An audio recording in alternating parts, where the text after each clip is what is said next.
Cerca de 350 milhões de anos atrás, durante o final do período Devoniano, a Terra estava apenas começando a dar seus primeiros passos em direção à familiaridade. Os oceanos dominavam grande parte da superfície do planeta, com o imenso Oceano Pantelássico cobrindo boa parte do globo. Mas as condições em terra começavam a se assemelhar às que vemos hoje. No interior, densas e altas florestas de cavalinhas e samambaias, totalmente desprovidas de aves ou répteis voadores, estavam presentes. Em vez dos chamados ecoantes desses arcossauros, insetos gigantes preenchiam o ar. E os primeiros vertebrados terrestres, tetrápodes primitivos semelhantes a anfíbios, estavam apenas começando a se aventurar dos riachos de água doce para o solo seco. Enquanto poucas criaturas terrestres ultrapassavam 1,5 metro de comprimento, os oceanos fervilhavam com formas de vida gigantescas e diversas. A evolução gerou uma grande variedade de peixes, dos placodermos blindados aos primeiros peixes cartilaginosos e muitas formas intermediárias. Essa explosão de diversidade aquática é o motivo pelo qual o Devoniano é frequentemente chamado de Era dos Peixes. E entre essas maravilhas marinhas, um predador se destaca como o mais icônico da época, Dunkleosteus tereli. Um placodermo gigante e blindado, cujas mandíbulas aterrorizantes inspiraram artistas e cineastas. Neste episódio, analisaremos a biologia, o comportamento e a descoberta desse peixe extraordinário, além das pesquisas inovadoras que estão mudando nosso conhecimento sobre esse titã marinho. Junte-se a nós em uma viagem no tempo para conhecer o Dunkleosteus, o antigo predador supremo dos mares, construído como um verdadeiro tanque vivo.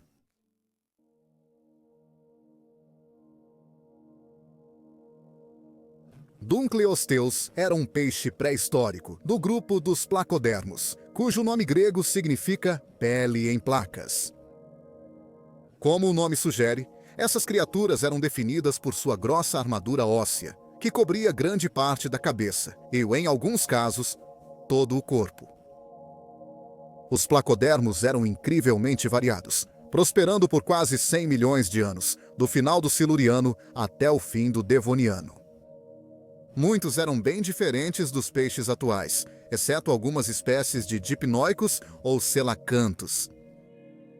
Eles atingiram o auge da diversidade no Devoniano e foram dos primeiros vertebrados a explorar o oceano aberto, dominando os ecossistemas onde viviam.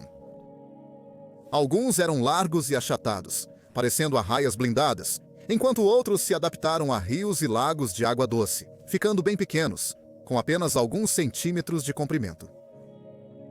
Nos oceanos abertos, alguns placodermos cresceram muito, tornando-se grandes filtradores ou predadores marinhos temidos. Entra Dunkleosteus como um grande predador marinho.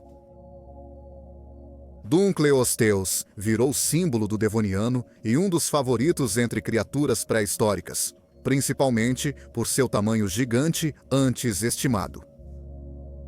Os primeiros fósseis foram descritos em 1875 e inicialmente acreditava-se que o peixe media entre 4,5 e 5,5 metros. Ainda assim, ele já seria um dos maiores peixes da época, mas em 1966 novas estimativas aumentaram seu tamanho para 9 metros. Nas décadas seguintes, essas estimativas de tamanho continuaram a mudar ligeiramente. E em 2009, os pesquisadores Sanderson e Westniat propuseram que Dunkleosteus poderia ter alcançado 10 metros, colocando-o entre os maiores predadores de topo dos primeiros oceanos da Terra. Esse valor de 9 a 10 metros foi amplamente aceito até 2023, quando novas evidências revisaram dramaticamente seu tamanho estimado para pouco mais de 4 metros. Embora isso tenha sido uma grande mudança, o valor atualizado ganhou ampla aceitação, e as representações desse novo Dunkleosteus agora são comuns na paleoarte moderna. Mesmo menor, o Dunkleosteus segue como um dos predadores mais formidáveis e icônicos dos mares do Paleozoico. Basta olhar para o crânio dele para ter uma visão incomparável de como era sua vida. Fósseis bem preservados revelam a armadura dérmica densa cobrindo a cabeça, protegendo o crânio ao se alimentar ou enfrentar rivais. Na região mais espessa, próximo à parte de trás da cabeça, esse escudo ósseo tinha até 5 ou 7 centímetros, suportando impactos massivos enquanto as mandíbulas fechavam sobre a presa. A armadura era, na verdade, parte do próprio crânio, e teria parecido muito mais aerodinâmica em vida, talvez um pouco menos parecida com as exibições de fósseis monstruosas do que algumas pessoas gostariam. Enquanto a cabeça está bem preservada em vários espécimes, o restante do esqueleto provou ser raro nos depósitos fósseis. Para reconstruir seu corpo, cientistas usaram artrodioplacodermos próximos, como o Cocosteus, um peixe menor cujos fósseis completos ajudaram a entender o formato do Dunkleosteus. No entanto, essa dependência dos parentes provavelmente influenciou as estimativas variáveis do seu tamanho real. Reconstruções modernas do Dunkleosteus, feitas por artistas, mostram um peixe robusto e profundo, que lembra um tubarão. Provavelmente, ele tinha nadadeira dorsal alta, grandes peitorais e cauda forte em formato crescente, permitindo cortar a água com velocidade e força incomparáveis nos mares do Devoniano. A armadura da cabeça cobria as mandíbulas e o rosto até próximo da nadadeira dorsal, formando um capacete interno de impacto. Seus olhos pequenos e brilhantes estavam posicionados na frente da cabeça para rastrear presas em movimento, e evidências de células de pigmento sugerem que ele provavelmente era escuro na parte superior e mais claro na parte inferior. Esse é um padrão clássico de camuflagem conhecido como contra-sombreamento, perfeito para caçar nas profundezas, onde a luz pode ser fragmentada e disfarçada dependendo de onde você está na coluna d'água.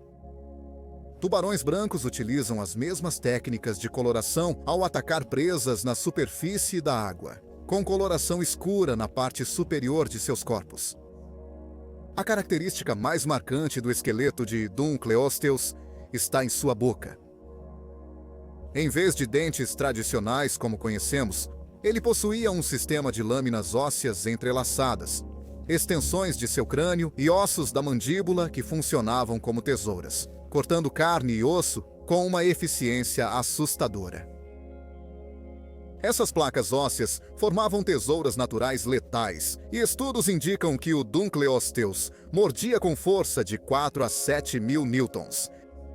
Para um peixe que não é tubarão, esse é um nível extraordinário de pressão para aplicar em outro animal, tornando o Dunkleosteus um predador de topo altamente adaptado, mesmo sem o tamanho titânico antes atribuído a ele.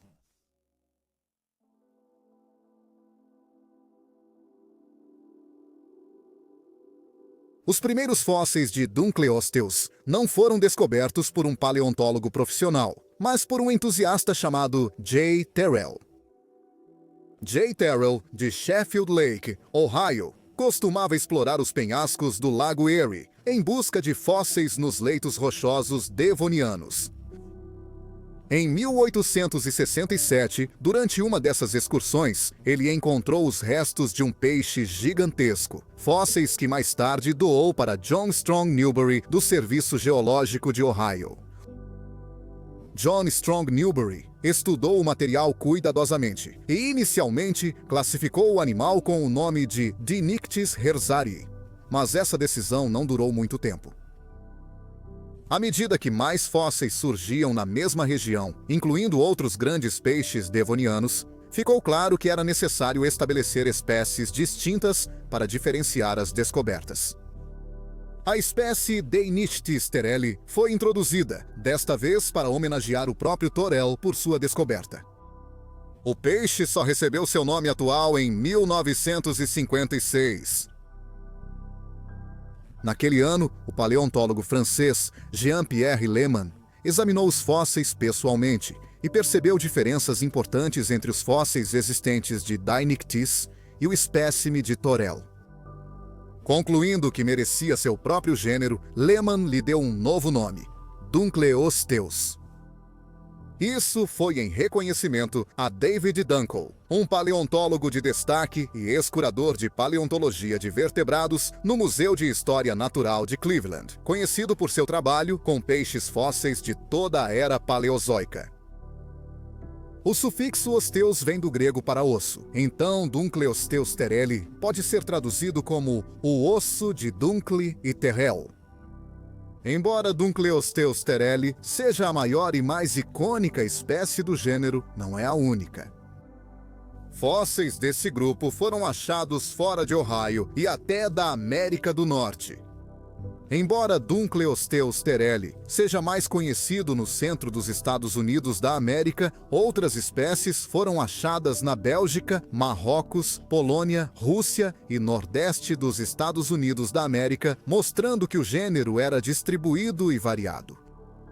10 espécies já foram propostas para o gênero Dunkleosteus, mas só 4 são reconhecidas como válidas: Dunkleosteus tereli, Havari, tudorensis e Ambliodoratus.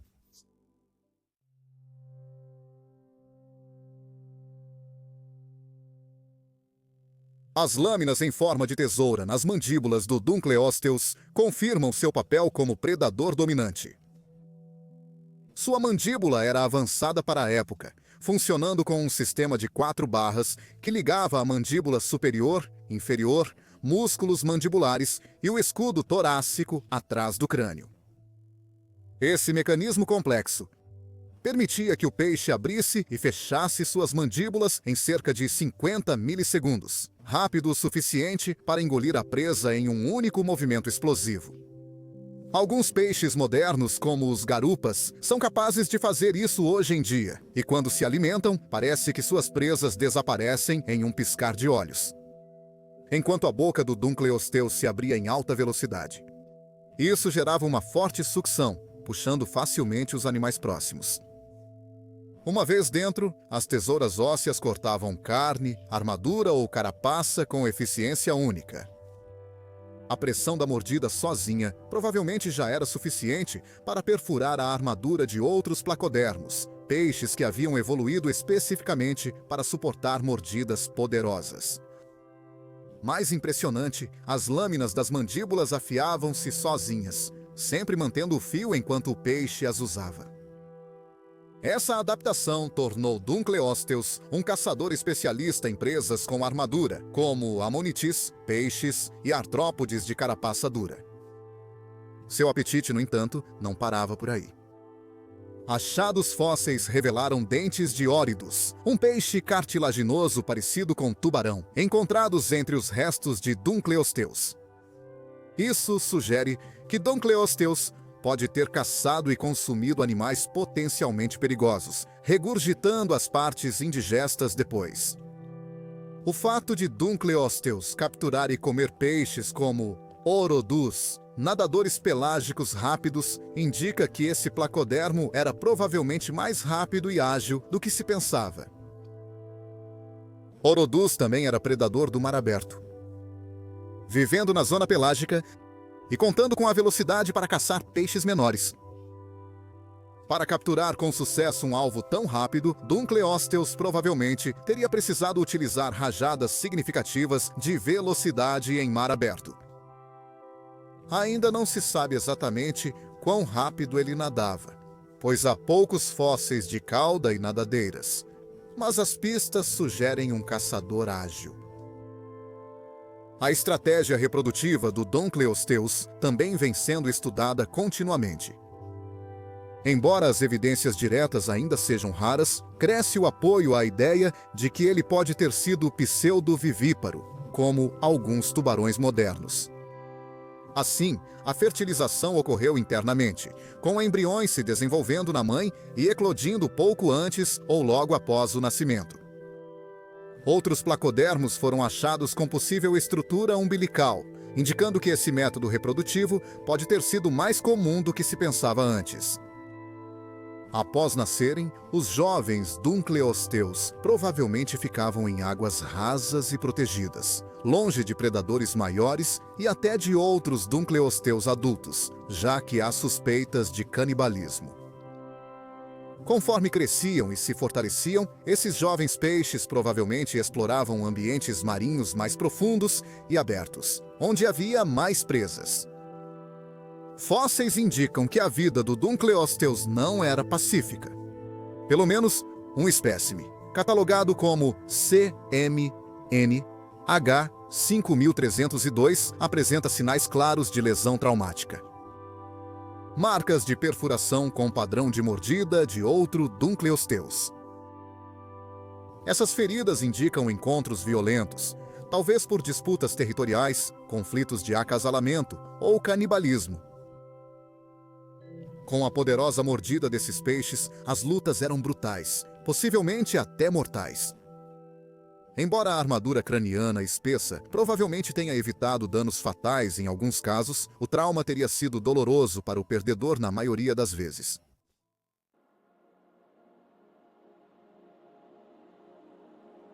Então, esse foi um resumo sobre Dunkleosteus, um dos peixes pré-históricos mais temidos dos mares do Paleozoico. Apesar de não ser tão grande quanto se pensava, o Dunkleosteus ocupa um lugar especial entre os entusiastas da paleontologia e é um dos animais mais icônicos do Devoniano. Com sorte, cientistas logo poderão encontrar mais restos desse peixe e obter uma imagem ainda mais clara de como era em vida.